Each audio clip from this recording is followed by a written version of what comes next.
go for it. Are you ready?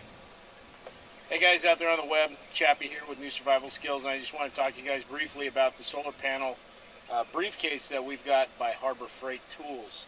It's, I believe, 13-watt briefcase, and I've showed you guys how it collapses and everything, but we wanted to show you that we actually do use it in the field, and we highly recommend it because it's an awesome tool. And here it is set up. We've got it out on our testing grounds, which is a private piece of property in Southern California that only we have access to. And we've got another little Thunderbolt solar charger that you guys might have seen that we have set up over there that is charging our little things like our MP3 players and our cell phones. But I'm going to have Josh come closer here. I'm going to show you how this is set up in the rear. So we've got the solar panels facing the sun. And we've just got it with a simple set of alligator clips, clipped to a 12-volt battery. Now this 12-volt battery was one of those batteries that comes in one of those jump start packs for jump starting a car. Well, it never had the juice to jump start a car, so we cannibalized it. We pulled it apart, took the battery out, and then this box right here, I got the box from Radio Shack.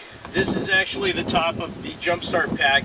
I took all the guts out, put it into the box, put a speaker connector on the side, use simple speaker wire with a set of alligator clips on the end, and this is what I do when I go to charge my stuff, like the video camera that Josh is using. Now we charge it in the field, and we can do it by charging the battery during the day.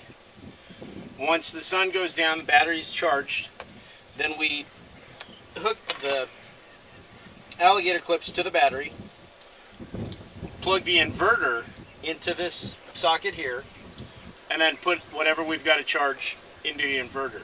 Now if you're going to go out and get one of these briefcase solar panels and you're going to use an inverter, these briefcase panels actually come with a female cigarette lighter socket.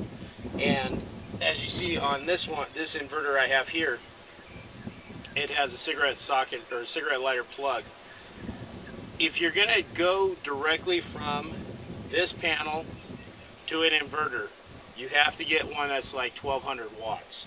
This one's 175 watts. You got to get one that's like in the high watt range, maybe one that's got 2 or 4 plugs on the front of it, because if you use one this size, which is 175 watt, with this panel, you'll start setting the alarm off that it's getting too much power. It'll overload the inverter. That's a brief review of the solar panel, the briefcase panel by Harbor Freight.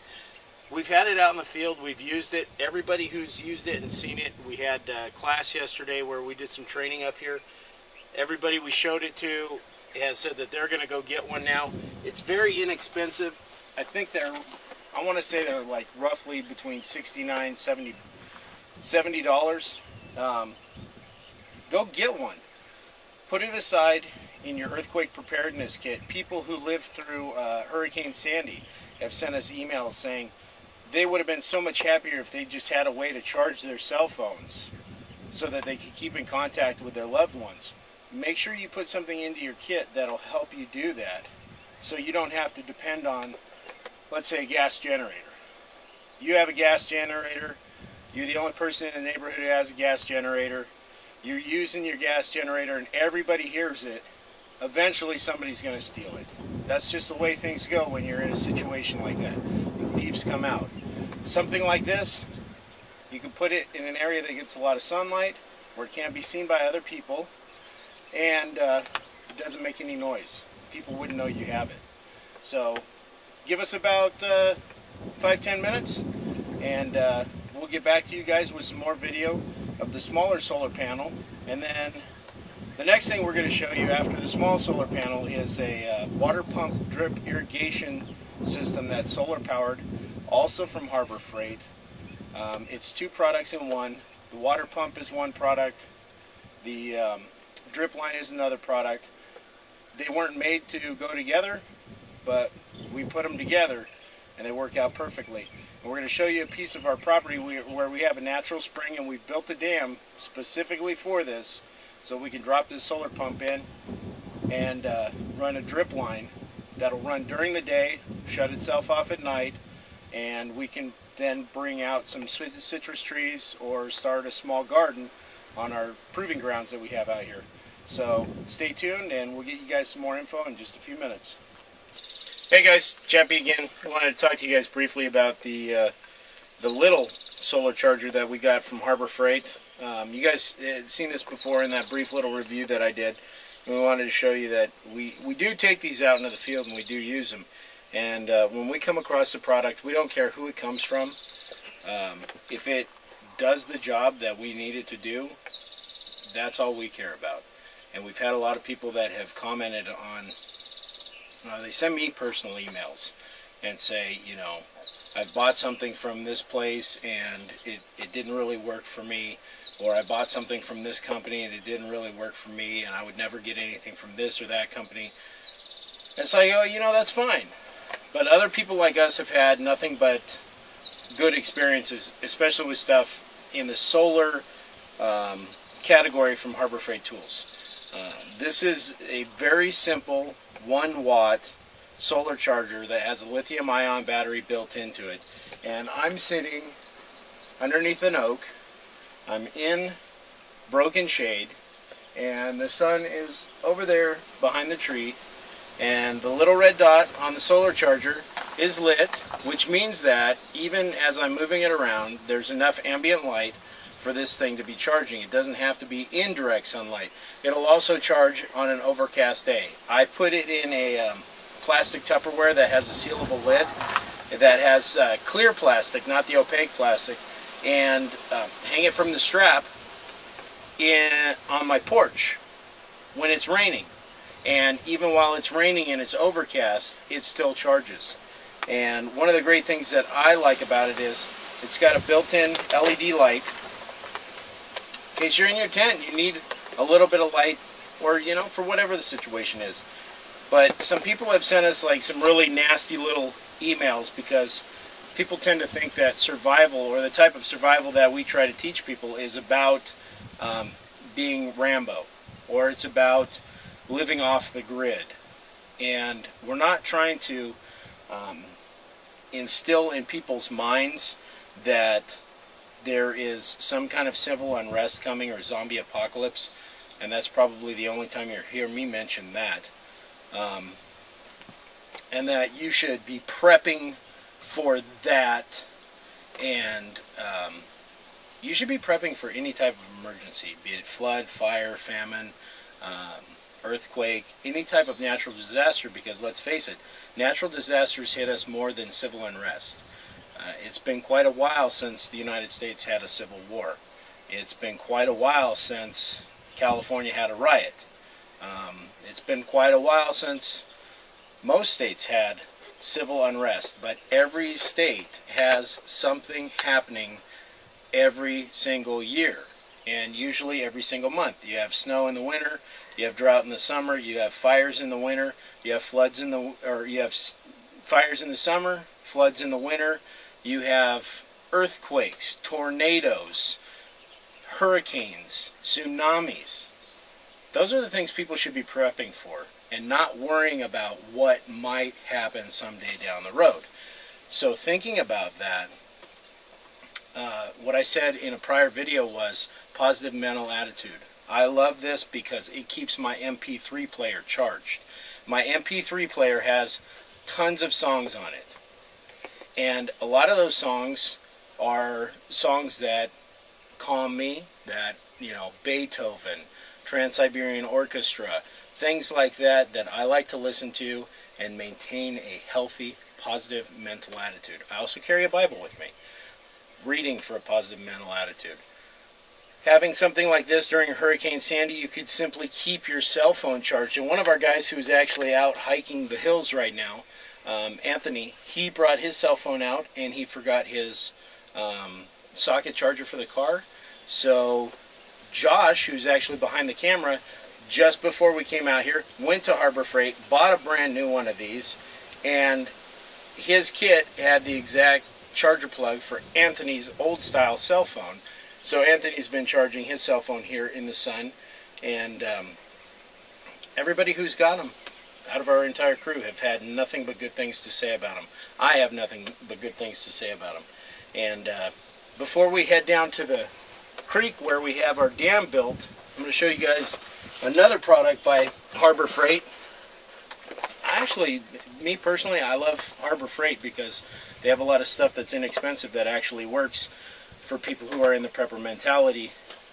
And this is one of those products. Regular soda bottle, and then they have these watering spikes that you put into your garden or around citrus trees or any type of vegetation that you want to water. And you fill, I'm not going to let the last remnants of soda run into there, but you fill the water bottle, you put it on the spike, jam it on there, then you jam that into the ground, or you do it the other way, jam it into the ground first, and then put the soda bottle or the water onto it, and then you walk away. And this goes along with the solar water pump that we're going to show you here in a few minutes that was specifically designed as a water fountain pump, so it shoot up a really cute pattern of water. And while I was in Harbor Freight, I was looking at it and I thought, I wonder if I could plug in a drip line to that and set it on our property, and I wonder if it would feed our citrus trees that we want to put out there, so that while we're not on the property, we don't have to worry about some kind of expensive setup with an expensive timer and vandals coming by and tearing it out. And the reason we wanted to do this was these are things that you guys should be looking into as you're preparing for living off the grid, as far as if you have a situation where Hurricane Sandy, for a great example, where you can't get water service or whatever, and it might go past 30 days, it might go past 6 months. Anything that you can do that can minimize the amount of work that you actually have to do yourself, do it. So give us a few minutes and let us, we'll get to the creek and show you guys the pond that we built, and we'll put the pump in, show you how it works, and go from there.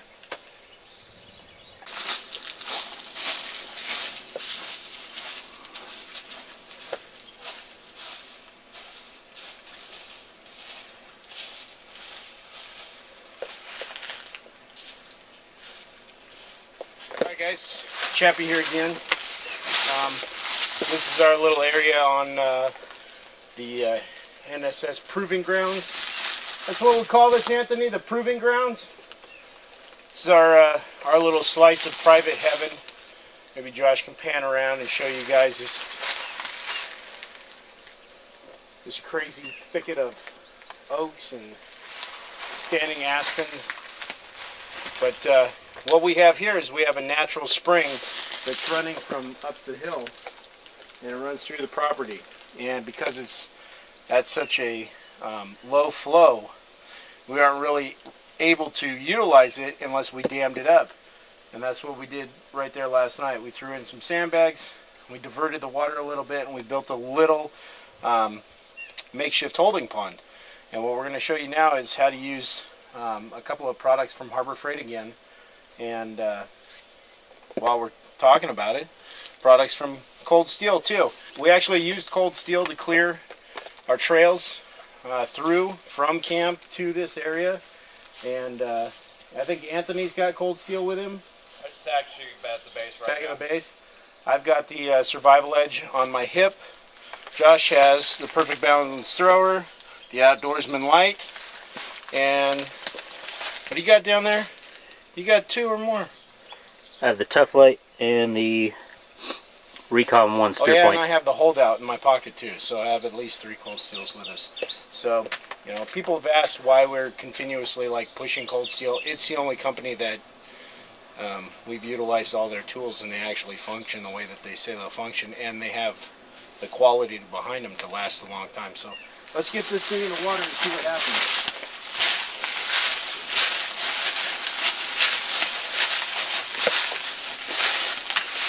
I'm going to set this here for a minute. Josh, give me about 3 feet behind me for a quick second. Just going to clean this up. That thing's good.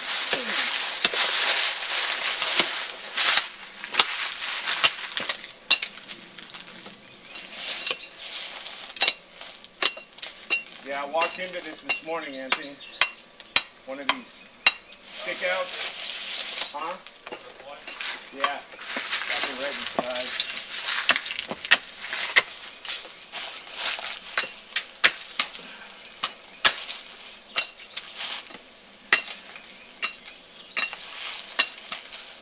Look at that. I got the Cold Steel two-handed kukri machete with me right now. She's otherwise known as Kindness.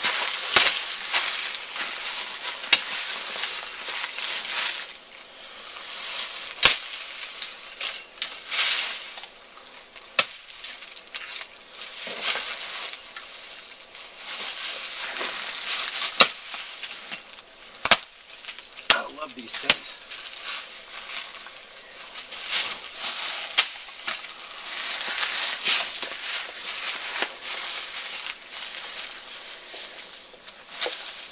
Alright, that seems like a good little area.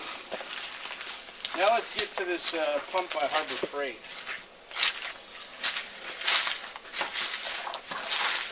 Anthony, you know, I was checking out the rating on this pump. Yeah. It says that it'll pump 42 gallons per hour. That's not too bad. Not at all. For a solar powered pump? Exactly.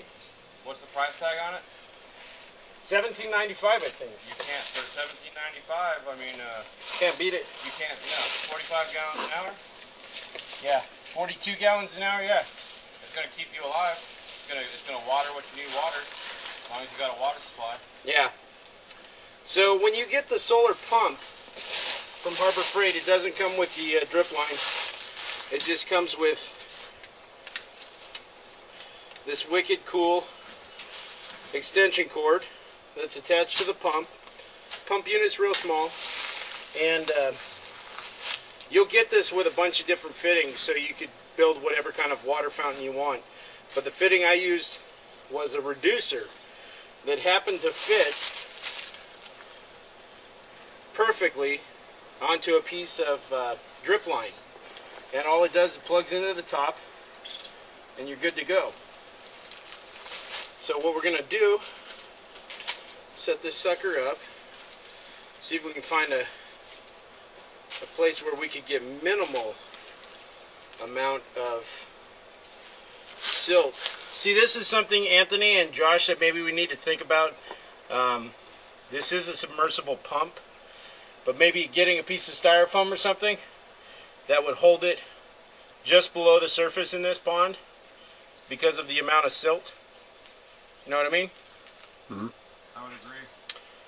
Good, good. Alright, let's get that in there. Because that's something you really need to think about when you're building a dam like this. You could put some nylons around it to filter the pump, so exactly, the larger objects aren't going to get in there. But things like silt, it's so fine, and it bulks up and clumps up so quick that it could clog up even the pantyhose. Exactly. And then you're not going to get any water. So what we're going to do is we're going to set this. I'm looking for an area that's not too terribly silty. Maybe larger debris right there. Set it on top of a rock. Put a flat rock on it. Underneath it. That was a brilliant idea. Hey, Anthony, brilliant idea, man. You got me a flat rock? Yeah, give me a sec. I got one right here. Anthony's bringing in more sand. He's flying in more sandbags so we can make this sucker deeper. What we want to do is we're on a downhill slope too, so we want to get this pump. There you go. Thanks, sir. You're a gentleman and a scholar. Woo! You gotta go saw that. Oh no, good. Let's see if. All right, let's let that silt. Try saying that 10 times fast. Let's let that silt. Really, silt settle. Settling silt. Yeah. You know, when we were kids, we didn't have PlayStations. We didn't have Game Boys. We didn't have parents that ignored us. Well, basically they told us to get the hell out of the house and go play in the creek. So all these things are things we used to do as kids, except without the power pump. That's a solar panel. Yeah. Hey Anthony, you want to do me a favor, bud?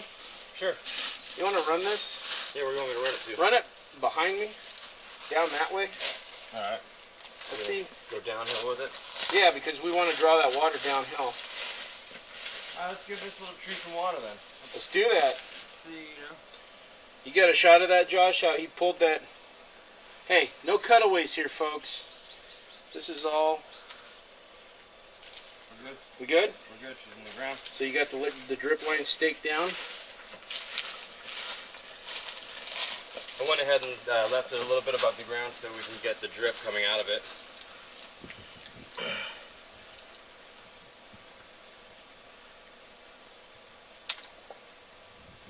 Alright. We're just going to let that sucker sit like that for now. Hey, that might actually do a solar panel. Alright. So it comes with a really simple solar panel. Solar panel has a little set of legs on the back. And you can set it at an angle. But I'm going to turn it face down so that it's not collecting energy right now while I plug it in. And I'm going to flip it over. And I can see the pump already started pumping. And what I could do is figure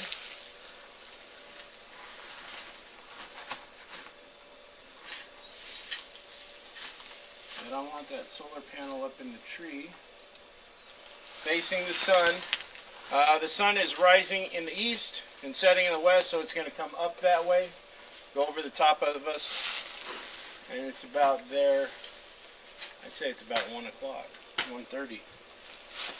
What time you got? 1:10. 1:10? Nice.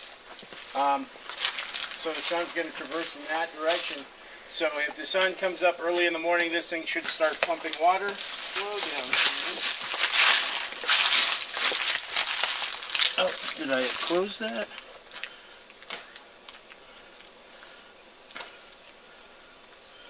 Uh-oh. We might have a clog in the line.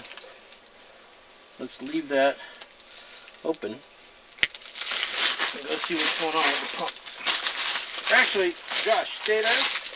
Let me move the pump around and you tell me when you water coming through. That's working. Probably just a little block.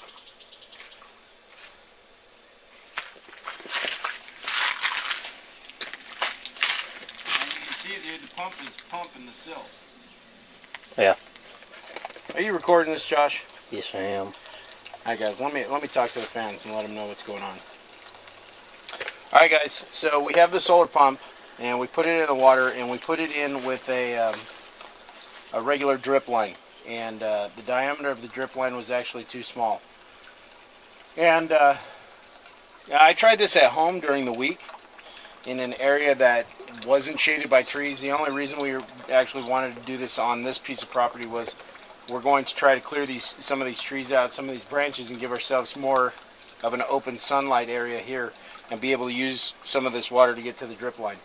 Turned out that a piece of our drip line was actually kinked. We had to cut it, but as you can see, the pump is in the water and Anthony's holding it there, and it's got a good little amount of flow coming out of it. It would be enough to feed the drip line easily if we had a bigger diameter drip line. And for whatever reason, the smaller diameter drip line worked at home. It's not working out here in the field, but we're gonna tweak it a little bit for the next time that we come out here and see what we can get going. This would actually be a good way to put one of these pumps in here with actually like the fountain head on it to aerate the water. Just sit it right there. Yeah, and in case we wanted to play golf, you know, we wanted to have a nice little water hole. We don't know if this water's polluted or not. It's pretty sweet tasting. I already drank some because I had to suck on the line to try to get a flow going. Anthony's dropping his lighter in the water and he's trying to, you know, Oh!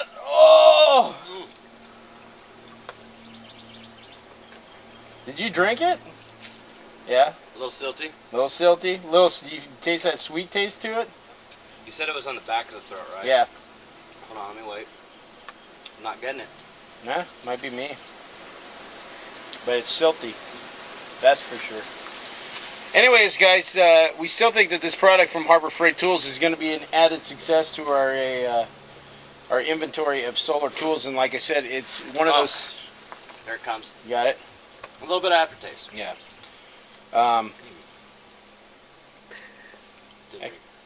That could be cyanide. Rockidine's down the road somewhere, isn't it? No, thank that's God seaweed. it's like 30 miles, 40 miles away, but have a little California Chernobyl around us. But as far as the water pump and the drip line, like I said, I've tried it at home. And now most of you people who are going to be in a survival situation, you're not going to be out here in the bush dealing with silty water. You might be collecting your rainwater into 55-gallon drums, and you don't have any power to power your drip line irrigation. You need a little pump. This would work perfectly for you, because exactly what I did at home was I filled 2 5-gallon buckets full of water, and then I dropped the pump in with the drip line running out of the pump, and I ran it through my garden. And I thought, because I didn't read the booklet until after the fact, because I'm a typical guy like that, I thought it was going to go real slow. I came back out like 15-20 minutes later, and the 5-gallon bucket was empty, and the pump was like starving to suck up water. Then I looked at the pump manual, and it says it pumps 42 gallons per hour. That's a good rate. So this is another added thing that you could have in your prepping kit that would help you out. And anything you can do that'll help you out to where it can mitigate you not doing as much work in your survival situation is an added bonus. So we'll post photos of the pump on our Facebook page and our website. And we're going to get back to filling some sandbags, and we'll get you guys some more videos soon. Maybe after the wind stops. So take care and take care of the wild.